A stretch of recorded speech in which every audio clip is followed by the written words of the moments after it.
नमस्ते। आज बात करते हैं डायबिटीज़ के बारे में। डायबिटीज़ यानी कि ब्लड में ग्लूकोज़ की मात्रा बढ़ जाना। सिंपल भाषा में कहूँ तो डायबिटीज़ यानी कि ब्लड में ग्लूकोज़ फँसा हुआ है, एक्स्ट्रा ग्लूकोज़ पड़ा है और बॉडी इसका इस्तेमाल नहीं कर रही है। अब अगर बॉडी ग्लूकोज़ का इस्तेमाल नहीं कर रही है ब्लड में से, तो इसके पीछे क्या कारण हो सकते हैं? पहली संभावना ये है कि आपकी बॉडी में इंसुलिन कम बन रहा है। दूसरी संभावना ये है कि आपकी बॉडी में इंसुलिन रेज़िस्टेंस ज़्यादा है, यानी कि आपकी बॉडी इंसुलिन के सामने अच्छे से जवाब नहीं दे रही है। तो अब ये इंसुलिन क्या है?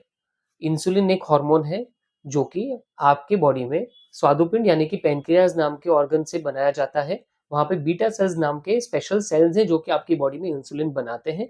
ब्लड में जितना ग्लूकोज एंटर होता है खाने के बाद, उस मात्रा में उसके अनुसार ही आपकी बॉडी में इंसुलिन बनता है। अगर ज़्यादा ग्लूकोज आता है ब्लड में, तो उसके अनुसार आपकी बॉडी ज़्यादा इंसुलिन बना करके उस ग्लूकोज को इस्तेमाल कर लेती है।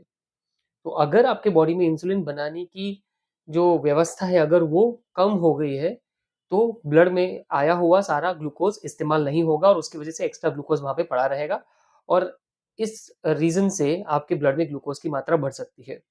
नॉर्मली ग्लूकोज़ कितना होना चाहिए?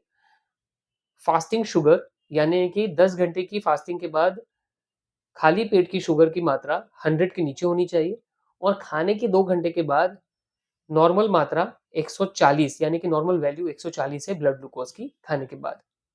तो इतनी चीज़ें हम ध्यान में रखेंगे।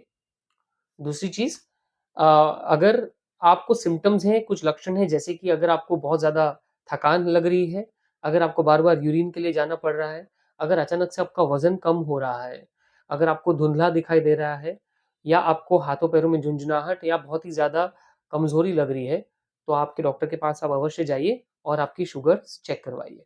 Thank you.